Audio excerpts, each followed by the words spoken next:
Hello and welcome to this week's edition of the Munce Report as trainer Chris Munce joins us to recap the week that was and look ahead to this weekend's racing action.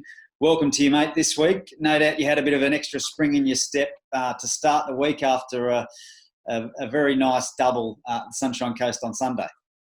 Yeah, my word, Adam. I was really proud of both those horses. Widespread, obviously, he was just a new addition to the stable that we bought only a couple of months back. So it was good for the owners to be able to turn around and get a quick return first day out, particularly at Caloundra. But he's a very, very nice horse, this guy, and he's a certainly Saturday level galloper. There's no doubt about that. So, yeah, no, it was good for him to go and step out and win for his first day out. Yeah, great experience for the owners, and it was good to see some of the new owners on track to see the win in the flesh, and also must be satisfying for you. Obviously, you picked him out from that sale, and then to have that spec, I guess, vindicated straight away. That must be pretty satisfying. Yeah, it was. I mean, he was on my short list, and I had a look at him. And Vin Cox, a very good friend of mine, he recommended that I have a serious look at him and consider him because he felt that he'd be well suited up here in Queensland, and it turns out he was right. So it was good to be able to get a bit of guidance off Vin as well. But yeah, look, he's going to well and truly pay his way, and the owner's going to have a hell of a ride with him.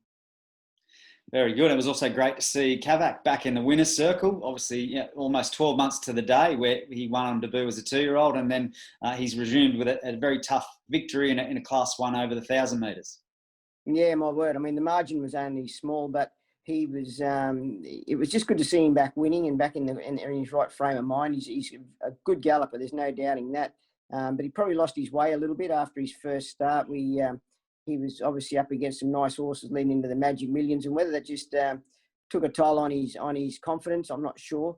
But we gelded him and give him a break, gelded him, and since we've come back, he just seems to be a different horse. He's a lot more genuine, and I just tell you that I think that was a pretty strong race on Sunday, even though it was only just a Class 1. I think you'll find there will be a bit of form come out of that race, and he was able to win the way that he did, probably not being fully wound up.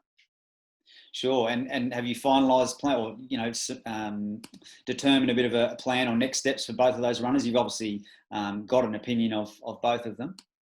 Yeah, I think well, Widespread, he'll go to town in 3 weeks' time. He was just running in just a ratings race there. The other guy, I haven't really looked for a race for him. I just want to give him a bit of time now to get over that run because he always takes him a little while to get over his gallops because he's such pretty genuine. He puts a lot in. So he won't be at the races anytime soon, probably 3 weeks before we'll see him step out. But probably with him, I'd just same deal, just like to let him work through his grades now and get a bit of confidence back. Yeah, well, it was good to see him back to his winning ways. And it was also a big week during the week at the Barry Trials on Tuesday. You had 16 horses step out there, including some exciting 2-year-olds, some for the first time, others sort of having their second go at the trials. In summary, any of the group overall that caught your eye? I was actually pleased with all of them. I mean, none really stood out, but I mean, they all really did what I expected them to do and did it well. Bedini's girl, she got back in her trial, but really hit the line strongly to finish a fast closing second or third, I think it was. And Rhapsody Rose improved dramatically from her jump out last Tuesday. She was all at sea last Tuesday, but this week she was a lot more professional and won her trial comfortably. And Everlast, he's a nice colt. He ran into a horse that had already won a trial by a big space, and I thought his effort was pretty good too. Very good. We'll hopefully see those 2-year-olds at the races in the not too distant future. Weekend preview, let's get into it. Sunshine Coast on Friday night. You do have Phoenix entered for a Class 2 handicap over the 1,000, but you're also eyeing off next Wednesday at Ipswich, where he has a good record. Yeah, I just think I'll probably go to Ipswich on Wednesday. Friday night, it just, to me, the race doesn't feel right. It's a lot of speed there, although he's drawn well.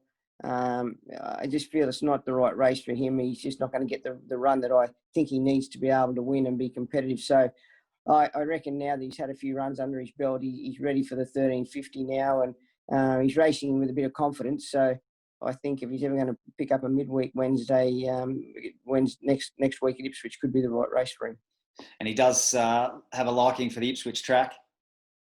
Well, he does. He races very well at Ipswich, and He obviously he likes the turns and the tight turns and that sort of thing. But look, he's in good form. He's racing very well. So as I said, it's a good race for him. Very good. Saturday at Doomben, 2 runners engaged there. Race 7 is a benchmark 75 handicap over 1,200 metres, where recent winner Unguarded lines up after a very unlucky 4th at the Gold Coast last start, where never really got a good crack at them, did she?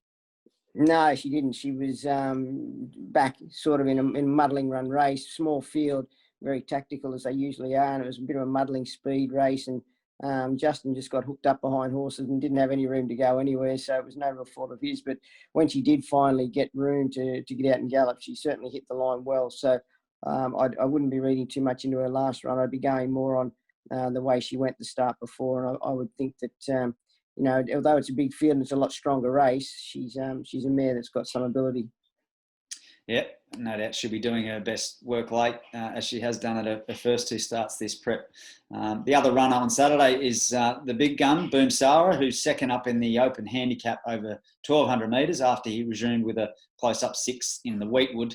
How's he come on since that run? Yeah, really good. No, he's pulled up really good. He'll strip a lot fitter there on Saturday. I think he's drawn just a nice gate where Larry's going to be able to park him with room to gallop. He shouldn't hopefully get cluttered up in amongst horses, which I don't feel Boom Sarah likes. I think he likes to have a bit of galloping room and see daylight. So I think the race will pan out well for him. He's certainly a lot fitter going into this Saturday than what he was going into the Wheatwood. Very good. Well, excited to see him at this level. Obviously, he's been racing in stakes grade a lot of the time, hasn't he? So seems like it'd be a nice race for him. Yeah, it does. Oh, look, it's pretty strong. I mean, you've got a similar field to the Wheatwood. Jade and Tom's there, and Love Lucy, and there's a few horses that went around in the Wheatwood that are running on Saturday. So it's certainly it's not just your average open handicap. But having said that, I do feel my horse has probably improved a dramatic amount. Okay, very good. Saturday at the Gold Coast, there'll be plenty of pressure from the owner here after the Kathy Munce Royal Sheen. Poor fella was scratched at the barrier again for the 3rd time in his career last week, but you found a backup race for him here in a Class 2 plate for the boys over the 1,400 metres. Yeah, you wouldn't believe it. The poor bugger. He's been scratched 3 times now. He's lost a shoe going to the gates the other day and managed to step on a clip, which the vets deemed him to be scratched out of the race. So, I suppose it's understandable, but it was a shame because I thought it was a nice race for him. But anyway, we've got this back up and he's in good form, this guy, and it's just nice to get him to the races and see him have a good gallop again.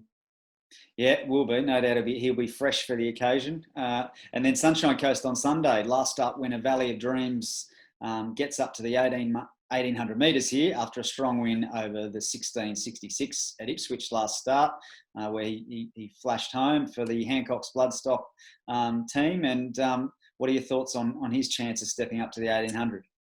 Yeah, well, look, we're all going into new territory, but the way she's racing, you would think that she would run, that you would think that she'd be able to handle the 1,800, no problems at all. So she's done very well, this mare, and she's actually, this preparation just improved out of sight. So this will be her last run before we give her a break. She'll have a spell after Sunday, which is a well-deserved spell, and hopefully give her a bit of time to strengthen up and mature a little bit more. She should come back and make a nice staying filly going forward. Very good, mate. Well, that's the weekend preview. Good luck to yourself and connections over the weekend, and hope the momentum continues. Good on you, Adam. Thanks very much.